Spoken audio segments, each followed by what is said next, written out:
Welcome back. We're now going to take a look at one bill that has passed out of the Senate and is now onto the House, and it has to do with community colleges and how their credits transfer to four-year public institutions.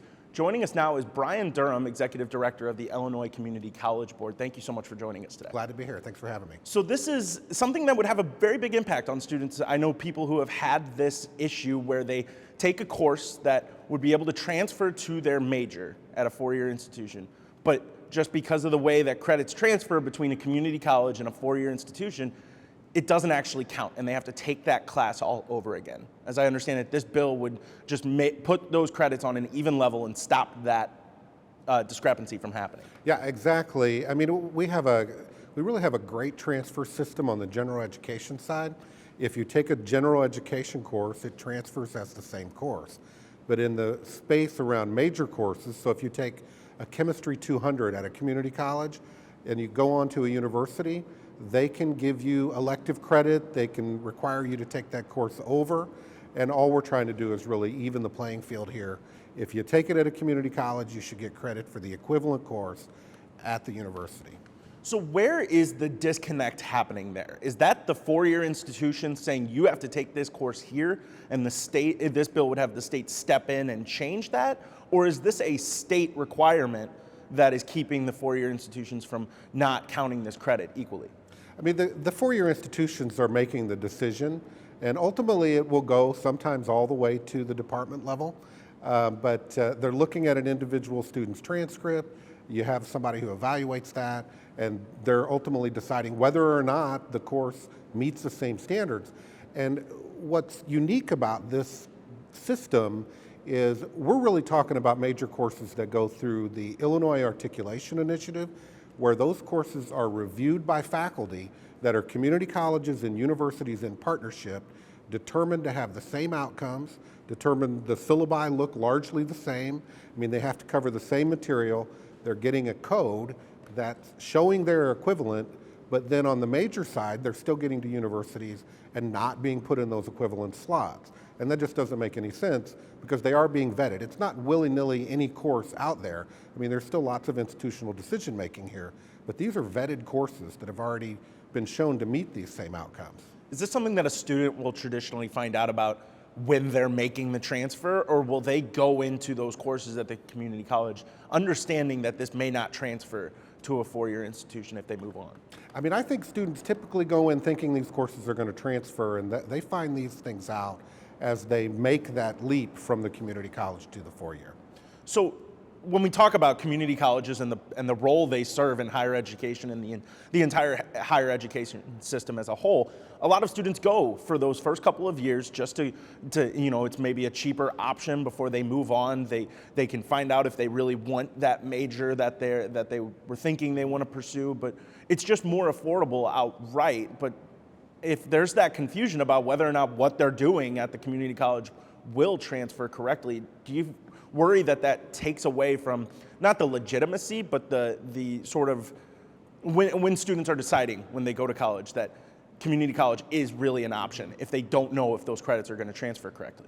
Well, I think community colleges are on average are about, you look at the statewide average, about 70% cheaper than going to universities when you look at tuition and fees, public universities, and more so even when you get beyond the publics. But it certainly has an impact on that affordability. I mean, there's the potential that a student has to take more courses. There is the potential that a student would, not be able to choose particular electives that they feel they need in their program because they're having to fill those with that major course and then taking the exact same material over again. So I think it could have an impact. And I mean, ultimately, there's so much work happening in the state about making the transition seamless for students. We've got MAP dollars dedicated, significant investments in MAP last year and in the governor's budget this year. We've worked hard on making dual credit more accessible for high school students. I mean, for transfer students, this really closes the loop.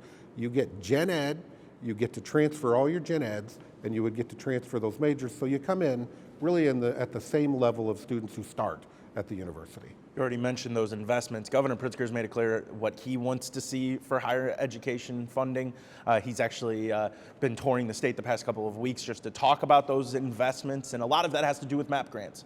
And when he gave his budget address, he said, combined with federal Pell Grants and MAP grants, there are going to be a significant number of students in the state that would be able to go to community college for free after those grants. Do you see that as a solid goal, or something that is achievable with this kind of investment? And how would that advance community colleges in the state's whole higher education system? Yeah, I mean, I think it's definitely, I mean, the governor's message is clear. He wants to take MAP dollars, you combine those with Pell, and you create essentially for low and middle income students the opportunity to get the first 2 years for free. And you do that through combining financial aid through our existing mechanisms.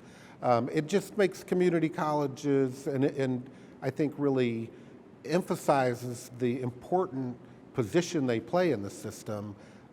Community colleges attract more and tend to serve more underserved populations, diverse populations, minorities, low income, first generation. So with these investments, we create a pipeline for those students to go from 2-year to 4-year. And so this bill helps with that transition as well. I mean, it helps build on that pipeline. Was it all of those additional investments that are being talked about now that made you feel like this is the environment to try to get this bill through now? When we're talking about, changing the way that a 4-year institution sees community college credits in that way. I mean, that would be a very significant step in the higher education system in the state. Do you just feel like this is now the time, or why hasn't this been attempted, or if it has been attempted, why didn't it happen before? Yeah, I mean, we've talked about this before. I mean, there have been attempts before. There have been organizational, across the state agencies that work in this, conversations about how to do this. There's been a lot of work done. But ultimately, I think you hit it right on the head. The environment's right. We're thinking about how do we make the transition more seamless? How do we make it more affordable? How do we reach students that need this assistance most? And affordability and all that's huge, of course. But ultimately, we also have to make them set up a system where they don't have to take a lot of extra credits, where they can clearly see their path. And this just helps us do that and positions community colleges where they ought to be. All right, well, Brian Durham, thank you so much for joining us. Thanks for having me.